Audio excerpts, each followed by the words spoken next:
За шүлэн зүүдийг ашиглан гурвалжин дараах дүрслэгдсэн шиг байгуулж болно гэж. За тэгвэл цааш нь үргэлжлүүлэн нэг хажууд тал нь 12 шүдэнцтэй гурвалжин байгуулсан бол нийтдээ хэдэн шүдэн зорсон бэ гэж. За тэгэхээр шууд энэ хажуу тал энэ талынх нь орсон хэмжээг бол тоолоо авчих. За энд бол 3 байна тийм.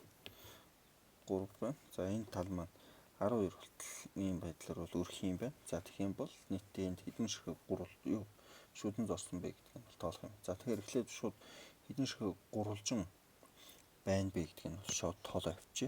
За тэгэх юм бол яг хөө гэхээр за 1 байхад өөрөөр хэлбэл энэ тал бол 1 байхад 1 ширхэг гурвалжин байна. 2 байхад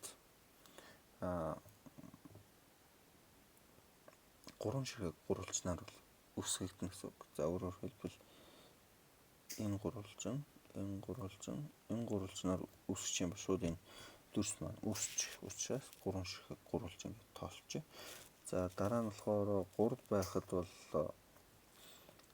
доор нь бол нийт 3 ширхэг гурвалжин нэмэгдэж байна. Тэгэхээр 6 ширхэг гэсэн үг. Өөрөөр хэлбэл энэ маань 1 энэ маань 1 дээр нэмэх нь 2 энэ маань 1 дээр нэмэх нь 2 нэмэх нь 3 гэсэн бүтцтэй юм. За гэх мэтлэнгээр 12 дахь гэвэл яг уу гэхээр 1-ээс 12 хүртэлх тооны нийлбэр болно гэсэн үг. За 1-ээс 12 хүртэлх тооны нийлбэр болохдоо 12-ыг 13-аар үржүүлээд 2 тоо. Тэгэхээр чи эндээс бол 78 болох нь.